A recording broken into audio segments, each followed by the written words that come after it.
got some good thoughts. I think today we'll just see where things go. I'm trying to get that particular view. Trying to.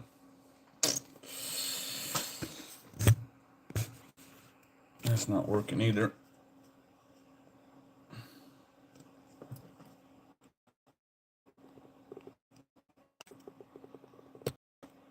So always trying to tweak. Maybe someday we'll be so professional that we won't have these issues.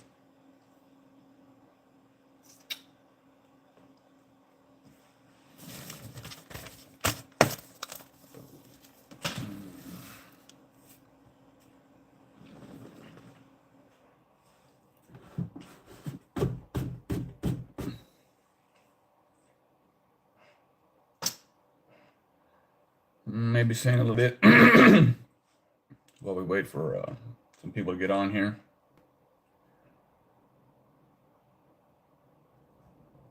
I saw an old man gasping for breath.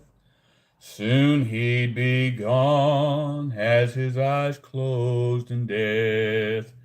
He looked at me and said, "Boy, don't look so blue. I'm going up to heaven. How about you? I'll see all my friends in Hallelujah Square. What a wonderful time we'll all have up there. We'll sing and praise Jesus, his glory to share. And we'll all live forever in Hallelujah Square." Give it another minute or two before we get started. See how many folks get on here. We're on YouTube right there. We're on Facebook right there. We'll just see how it goes. Give it maybe 30 more seconds. Got a few people on here. With today's thought, I don't know what the I'm doing. I don't know what the I'm doing. All right, but we're going to keep moving forward. All right. Guess what, guys? I don't know what the heck I'm doing. I don't. I don't know what the heck I'm doing. You ever been there? You got a calling on your life. You've got a desire on your life. You got a dream on your life. You've got things that you know the Lord has promised you, and thanks for joining. And there's a certain element of things that you know. That's why you keep moving forward. But there's a whole lot about this that you don't know. You don't have a clue. But there's something in you that causes you to keep moving forward. Okay? So if you're following me at all over the last 8 years, let alone the last couple years,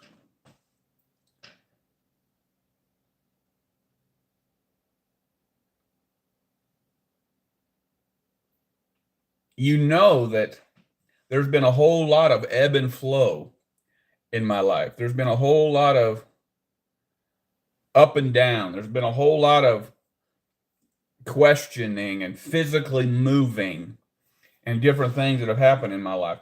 And going through divorce and standing for my marriage and the temptations still dealing with, and all kinds of things that in some ways or maybe more than others have gone through, just because I've chosen to stay true to God as best as I can, and knowing that it's still all his grace. And then a lot of stuff that everybody goes through, but they just don't choose to keep going on.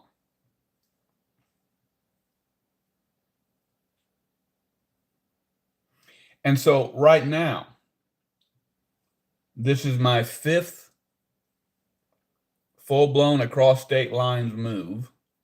and I'm in another temporary location. It's not a house, it's not an apartment, but we're converting it into something uh, that I can live in. And so the thought is, I don't know what I'm doing.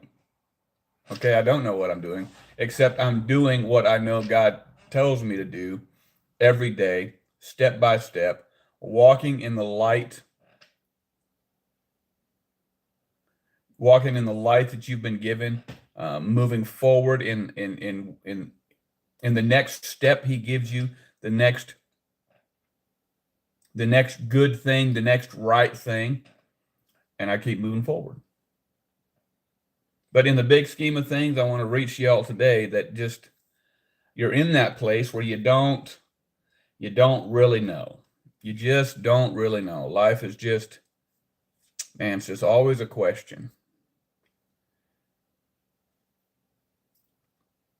And so that's the one thing you need to know is that you're in God's will.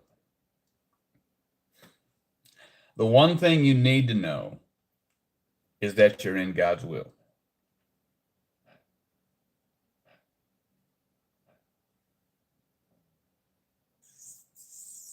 I try to answer these questions, but I really can't most of the time. It's just me on an operator, single operator. I can't really answer a lot of questions, but I appreciate you joining, so I want to do my best.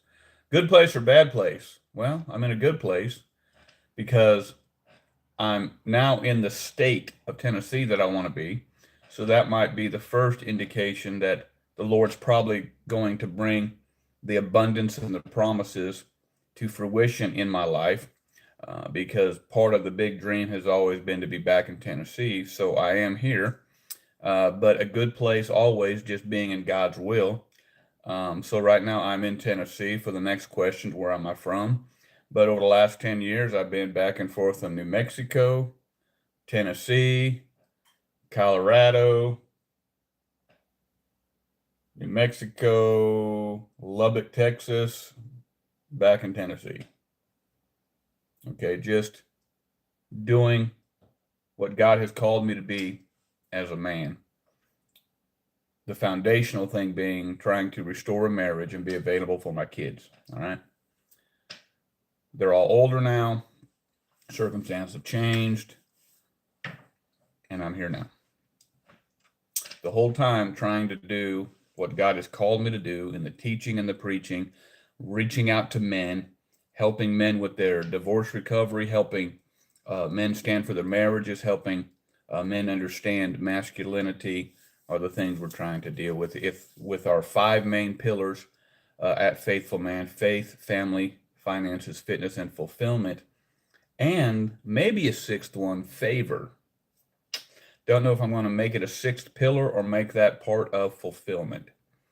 Okay, but we're just going to try to encourage you today with what God laid on my heart today, what God brought to my attention today, as I was feeling a bit discouraged, as I was trying to meditate with Him and walk with Him this morning, and just be faithful.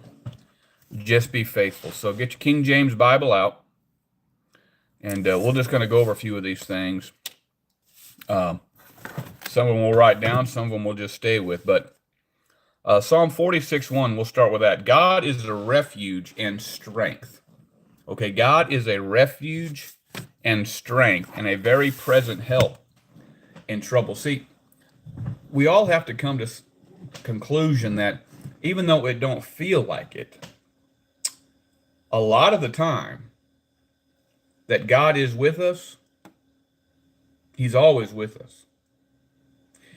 And to understand that you're not going to have that complete assurance unless you're daily in the book, unless you're daily striving to walk with Him, daily denying your flesh and being spiritual and seeking Him. That's the only way you're going to get that level of faith and that level of encouragement in your heart, because I'm telling you, every day I get attacked. Every day, either the devil's after me or my flesh is after me.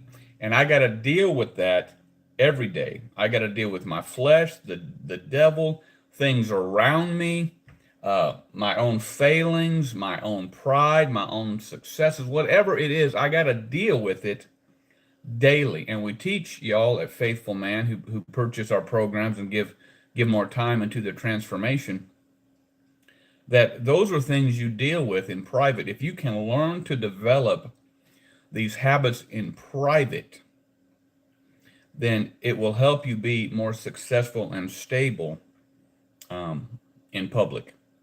All right. And just bring up some thoughts about I don't really know what I'm doing. A couple more people jumped on there. Hey, I can't see if anybody has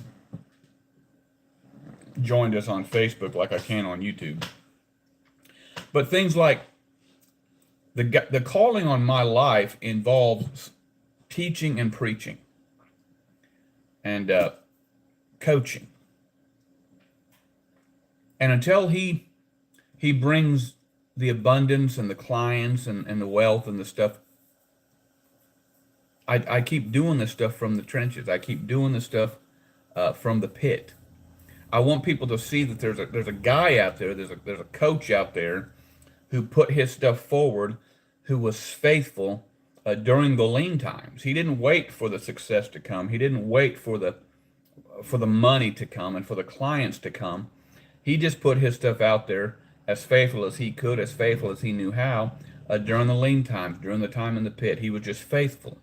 And that's part of the foundation I want created here at Faithful Man. But I go back and forth because I've got a silly side to me. I've got an alter ego that I call Bubba, that I can do comedy sketches on, and I can just be silly. There's a part of me that can just be dumb and goofy. And as I look at social media and I look at the TikTok and the YouTube, and I see these people that are just being stupid, that are just being silly, that are just creating these staged pranks and different things, husband and wife teams, and just people doing stupid things, who have thousands and millions of followers, who are making millions of dollars. And I know at some level I could do that, but I don't want that to be the foundation of who we are and what I am.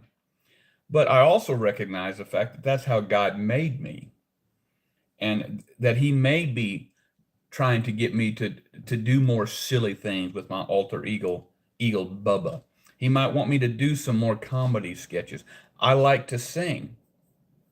Okay, and I'm training my voice as best I can. Part of the transformation God has got me going through is I've been on the road a lot, like crazy. A lot. And during that time, I go crazy wild with my singing on the road.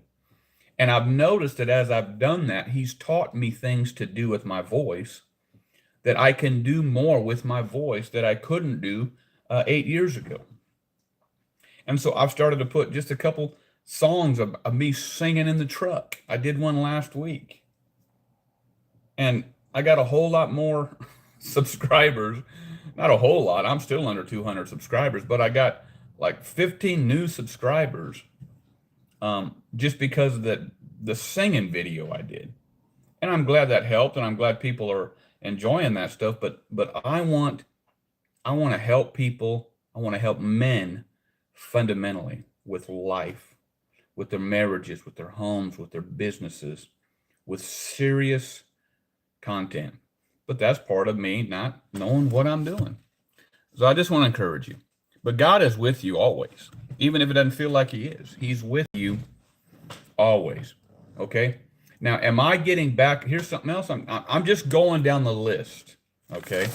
Going down the list of what God laid on my heart while I was going through my meditations this morning. Okay? We're just going to go down the list. Okay? A question I asked myself.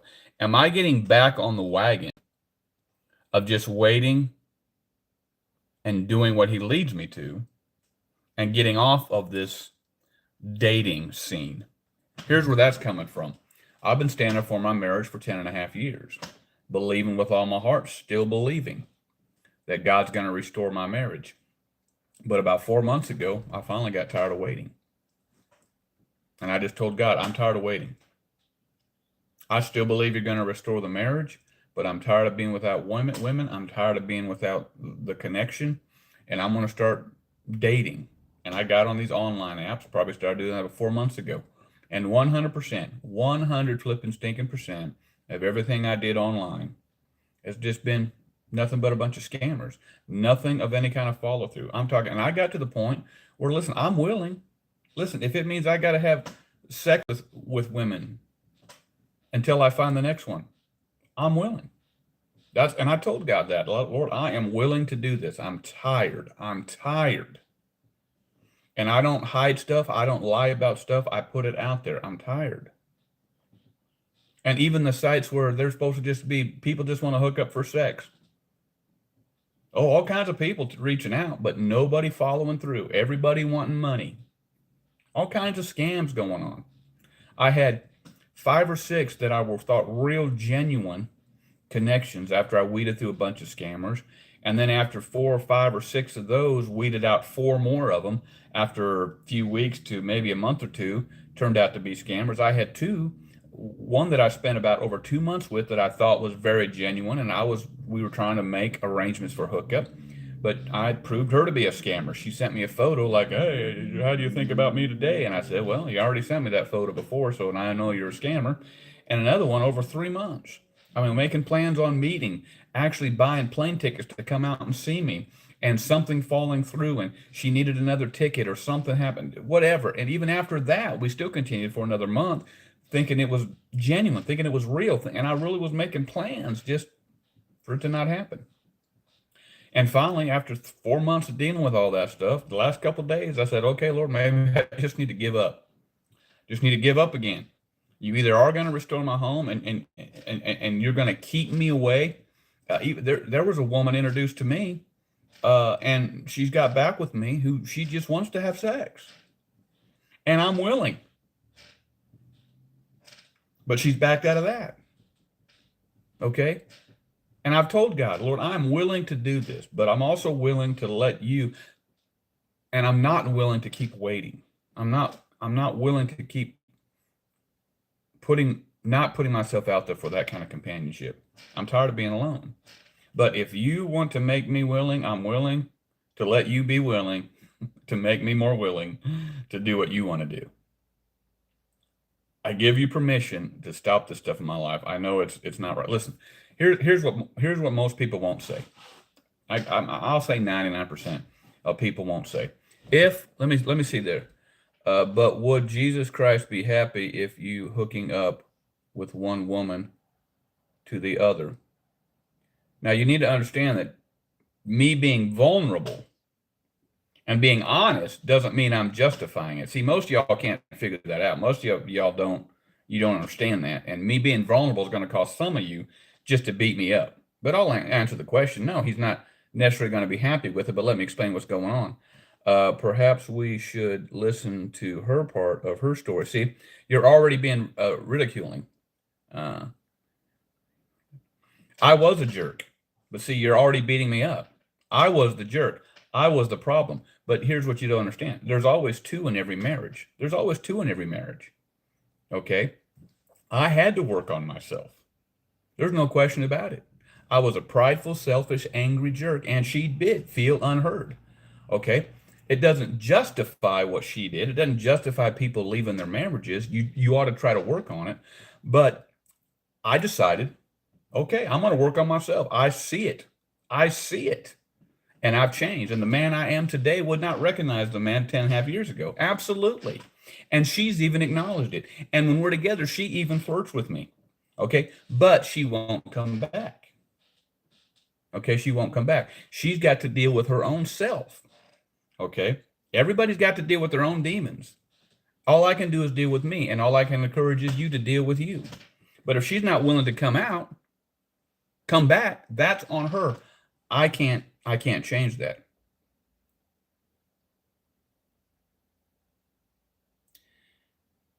You're a man, that's my point. You're a man filled with love, and you don't know better.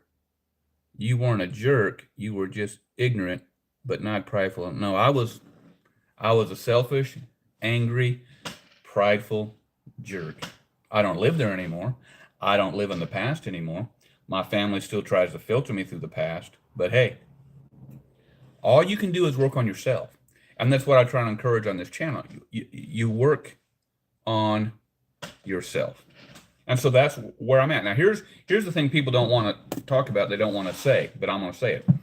When your spouse has left you and has not committed adultery, okay, you don't have permission from God to remarry. Okay, now my standard is God's word. All right, so the marriage and divorce clause is if they commit adultery. Okay. But you don't ever have to do it. The Lord never gives you instruction or commandment to divorce. He is always for reconciliation. He is always for restoration. He is always for forgiveness. But, and I'm still 50-50 because there's different usage of the word when it talks about fornication and sexual sin and immorality that may or may not include adultery. But for this sake, we'll say adultery is your out. You still don't have to leave the marriage. You can still pray for forgiveness and restore, and God can do a beautiful work of reconciliation in the marriage. Okay, to my knowledge, adultery has not been committed. All right? She's just refusing to come back. And I've been standing for the marriage for 10.5 years, almost 11 years in 2 months. But I've gotten to the point, the last 4 months, I may be coming back, that I'm no longer willing to wait. And like I said, willing to even sleep around and just have that human connection. But here's what I'm saying. If I remarry, I'm committing adultery. There's no question. I'm committing adultery. And that's what you all need to realize. Bible's definition, God's definition is you remarry when the spouse is still living who has not committed adultery. You are committing adultery. I'm on the fence about whether it's one act of adultery or you're living in adultery. But it is adultery nonetheless. So that being the case, we justify it because we think that, okay, we're divorced. Now I'm going to remarry. I'm going to do it the Christian way. I'm going to do it the Christian way. I'm only going to find a Christian woman. I'm only going to date. We're not going to touch. We're not going to make out. We're definitely not going to have sex until we're married, until we go down the marriage altar with either a preacher or with the state. And then in our mind, that justifies another marriage and we can go have sex with that person. That's not how God looks at it. You can go through that process and you can make yourself feel good about that process. But it's adultery regardless. And God might be giving you permission. I'm not even going to argue that point. I know God can operate outside of his word, and I know that it's adultery, but I believe there's room that he's might be giving you some freedom to go ahead and do it. Even if it's just to open something up in your heart, which I think he's done for me, because some things in me just weren't going to get released while I was hanging on to that. Now that I've completely let go, there's more of me that's opened up. And my wife, who never watches my stuff, maybe a couple times a year, last month was watching my stuff weekly. Okay? I don't know what that means, but we need to understand that you can go through that process and get remarried and then have sex on your wedding night. It's still adultery. All right? It's still adultery. All right? So there's no difference in sleeping with that one person before you get married or sleeping with multiple people before you get married. It's still adultery. So let's just be honest with it. So I might be coming out of that. Okay? I've not had any success. I've had a couple good encounters with women that never turned into anything physically or in real life. And I either dropped the ball because, I'll tell you a couple funny stories. I'll tell you a couple. You'll like this stuff. This is funny story. See, I just try to be real. Okay. So when I started doing this, maybe 4 months ago, I started on the dating apps. And then I thought, well, I was in Lubbock, Texas. I thought, I want to make human connection. Okay, so I went to what they call Chances Are, a country nightclub in Lubbock, Texas. Okay, and I thoroughly enjoyed it. That was my first time ever being in a nightclub. I was just watching and enjoying themselves, people having a good time, men and women dancing, seeing the smile on their faces, especially the smiles on the women's faces, and watching the talent of all of them dancing. It was it was fun to me. I thoroughly enjoyed it. I had women coming up to me and asking me to dance, and I just basically know your simple two-step, but they were asking me to dance. And I found women that I liked, and I went and asked them to dance, and we danced. And I felt good having a woman in my arms dancing. And there were two particular women that I wanted to pursue. But listen, I'm an old man. I'm 52 years old trying to get back into this dating game. Man, I know what I'm doing. Oh, so I made two mistakes and then a third one here. And it may be God just stopping it. All right. But I went, Jessica was her name. I like Jessica. When I first saw Jessica, I liked Jessica. And Jessica had made eye contact with me more than a few times. And I thought, okay, well, I'm going to ask her to dance. Her and her friend, her girlfriend, came and danced in front of me, made eye contact with me. All the games, all the dating games, all the flirting games that are out there, the signs were there. And I went up to her and asked her to dance, and she danced with me. And a lot of times, the way that club was set up, people just go there to dance. There's all kinds of people that are dancing with all kinds of people. They just go there to dance, and they're dancing with multiple partners. They're just out there dancing, having a good time. It's not so they're only dancing with their partner. They're only dancing with their wife or their boyfriend or girlfriend. People are just out there dancing. Men that know how to dance, women that know how to dance, are just out there dancing, even with their wife or husband there. That's just the atmosphere. But I was there looking for a mate. All right, so and so they do all that dancing, and they say thank you. They're just done. It's just a real hey, thanks, thanks. But when I was done with Jessica, she leaned real close, cheek to cheek, told me thank you. And I knew there was a connection. But guess what? I lacked the courage, I lacked the balls, whatever, to get her number. Okay. Uh, and I was going there weekly. And so then I went to another club, and this is third, I forgot about her. Bailey came up to me, wanted me to come sit with her and her friends. And she was a younger gal. And we got pictures of her. She gave me her email, everything. But then she ended up flaking out. And I went back to this other Chances Are club, and I found Rachel, and I liked Rachel. And I'm dancing with Rachel. And when I started doing this, I said, I don't need to learn to dance. And I started taking dance lessons at a local dance place. And so I've been taking dances for a couple of weeks. I'm dancing with Rachel. I like Rachel. I like Rachel better than Jessica. And as we're dancing, we're talking, and I'm telling this is so stupid. It's so funny. I told her that I'm taking dance lessons, and she said, "Oh, do you have a dance partner?" Now, for those of you who know how to play the game, that was a clue. That was a hint. And instead of saying something wise that I thought about later, well, actually, I'm looking for candidates. Are you volunteering? Do you want to fill out an application? Something flirty back. I said, no, actually, they provide one. Dumb. Dumb. She was giving me an in. And I said, no, actually, they provide one. Like a stupid idiot, not knowing how to play the game yet. And I realized a couple days ago what I'd done. Now, even after that, she made two more attempts to be in my sphere. From where I was sitting, she and her friend came and stood behind me twice that night just to be in my vicinity. You know how you ladies do when you're interested in a dude? You get behind him, you stay in their vicinity. And I probably could have just turned around and reached out, well, you want to sit with me? But I didn't do that because I'm a bonehead. And it may be God keeping me from making a full connection. When I got here, I went up to a gal. I said, excuse me, ma'am. We were at a pizza place. I said, you've had my attention since you've been in here. Do you mind if I get your name? She perched right up, smiled real good, gave me her hand, and told me her name, Erin. But I had an online relationship that I was being serious with. And with Aaron, I was just trying to practice, stay in the practice, which might have not been a nice thing to do. Wasn't my intention. I didn't think it fully through, but I was trying to stay faithful to this online relationship I was building.